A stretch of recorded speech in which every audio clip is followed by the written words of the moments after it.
Увага! Увага! Увага!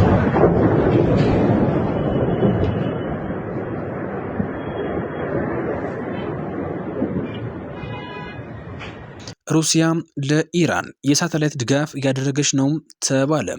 ሩሲያ ለኢራን የአሜሪካ መርከቦችና የጦር አውሮፕላኖች የት እንዳሉ መረጃ እያቀበለች መሆኑም ተሰምቷል። ዋሽንግተን ፖስት እንደዘገበው የኢራን ጥቃት የሩሲያ እጅ እንዳለበት ተነግሯል።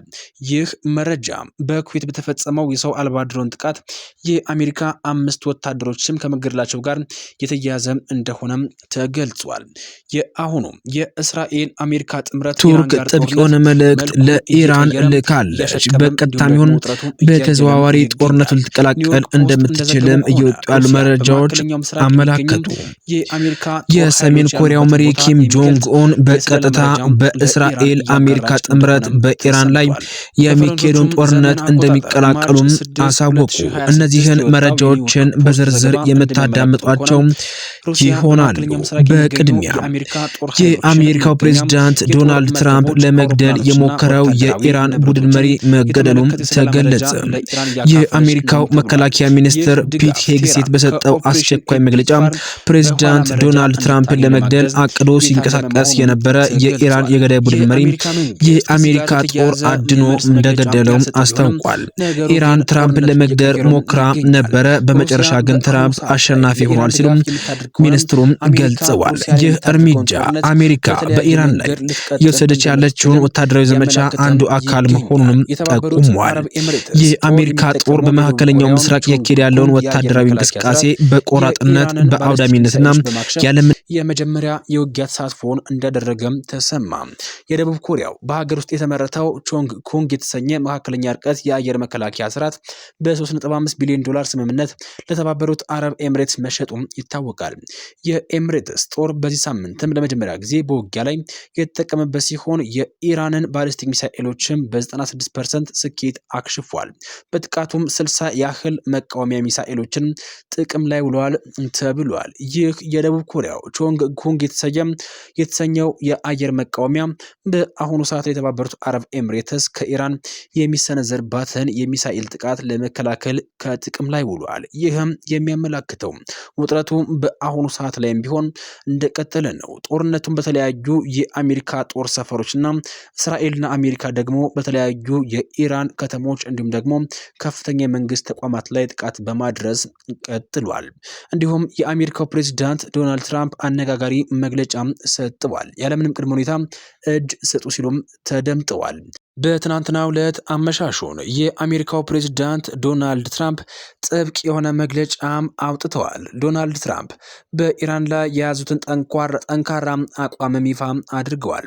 ፕሬዝዳንቱ በማህበራዊ ገጻቸው ባስተላለፉት መልእክትም ከዚህ በኋላ ከኢራን ጋር ምንም አይነት የጠረጴዛ ዙሪያ ድርድር እንደማይኖር፣ ብቸኛ አማራጭም ያለምንም ቅድመ ሁኔታ እጅ መስጠት ብቻ መሆኑን በቆራጥነት ገልጸዋል። ትራምፕ በንግግራቸው መዝጊያ ላይ MIGA ወይም ደግሞ ሜክ ኢራን ግሬት አጌን የሚል አዲስ መፈክር የተጠቀመ ሲሆን ይህም ኢራን ወደ ቀድሞ ክብሯ መመለስ የምትችልበት መንገድ አሁን ያለውን አመራር ሙሉ በሙሉ ሲወገድ ብቻ መሆኑን ለማመላከት ነው። ይህ መግለጫ የወጣው ኦፕሬሽን ኢፒክ ፈር የተሰኘው ወታደራዊ ዘመቻ 7ኛ ቀኑን በያዘበትና በወቅታዊና የክልሉ ውጥረት ከፍተኛ ደረጃ ላይ በደረሰበት ወቅት ነው። ይህ ያልተጠበቀና ቀጥተኛ የሆነ ጥሪ በዓለም አቀፍ ዲፕሎማሲ ረገድም ትልቅ ድንጋጤ የፈጠረ ሲሆን የአሜሪካ መንግስትም በቀጣይ የሚወስዳቸውን እርምጃዎችም የኢራን የወደፊት ዕጣ ፈንታ ሙሉ በሙሉ ሊቀይሩ እንደሚችሉም ተገምቷል።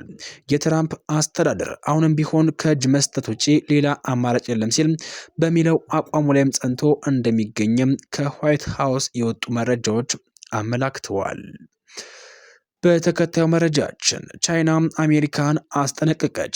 ቤጂንግ አሜሪካ ሰው ሰራሽ አስተውሎትን ለጦርነት ጥቅም ላይ በመዋል አደገኛ አካሄድ እየተከተለች ነው በሚል እጅግ አሳሳቢነቱን በመግለጽ አስጠንቅቃለች። የቻይናው የውጭ ጉዳይ ሚኒስትር ቃል አቀባይ ማኦ ኒግስ እንዳሉት ከሆነ የአሜሪካ መከላከያ ሚኒስቴር በሰው ሰራሽ አስተውሎ ኤአይ የተቀነባበሩ ጥቃቶችን ለማዳበር አዳብሮም ሰውና መሰረተ ልማት ላይ ለመፈጸም ከዋና ዋና የቴክኖሎጂ ኩባንያዎች ጋር በአጋርነት ለመስራት እየተነጋገረ መሆኑንም የሚያመላክት ሪፖርት ይፋ አድርጓል።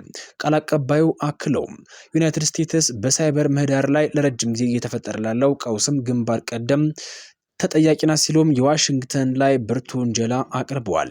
የዓለም መገናኛ ብዙሃን ዘገባዎች እንዳመላከቱት ከሆነ ዩናይትድ ስቴትስ ጦርነት ቀደም ሲል የአንትሮፒክ ክላውድ ኤአይ ጥቅም ላይ የዋለ የነበረ ቢሆንም ይሁንና አንትሮፒክ አሰራር በበላይነት የሚቆጣጠርበትን የክትትል መንገድ አሳልፎ ለመስጠት ፈቃደኛ አለመሆኑን ተከትሎ የፔንታጎን ውሉን ሰርዞ ፊቱን ወደ ኦፕን ኤአይ ማዘሩም ተነግሯል።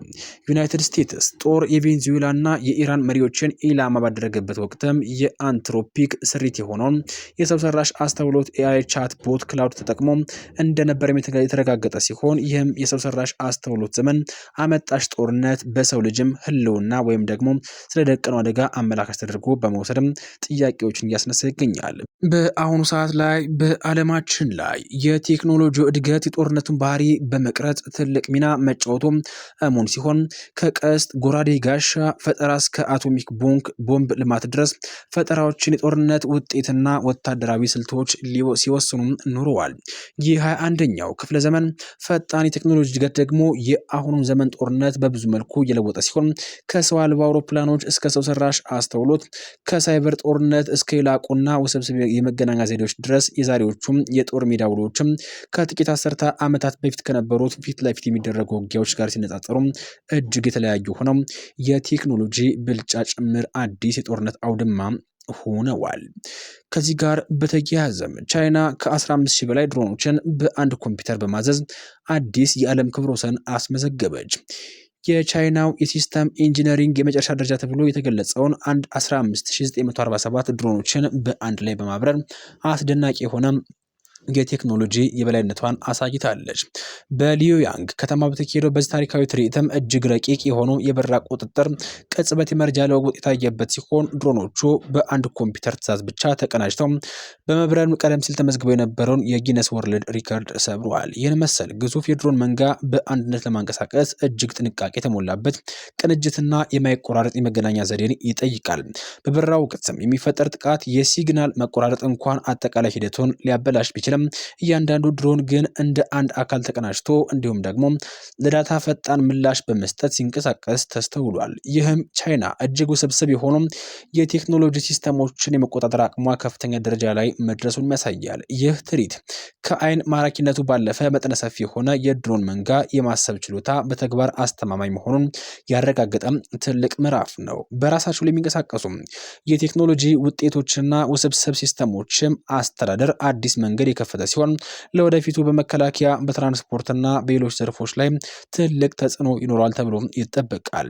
ይህ የቻይናው ስኬት በድሮን ቴክኖሎጂ ረገድ ያላትን የዓለም አቀፍ መሪነት ይበልጥ የሚያጠናክር ሆኖም ተገኝቷል። አድማጭ ተመልካቾቻችን በዚህ መረጃ ሰዓት ይዤላችሁ መጣሁት መረጃ ይህንን ይመስላል። በቀጣይ በተረጋገጠ እንዲሁም ደግሞ መደመጥም ጭምር ባለበት መረጃ እስክንገናኝ ድረስ ለአሁኑ በዚህ አበቃን።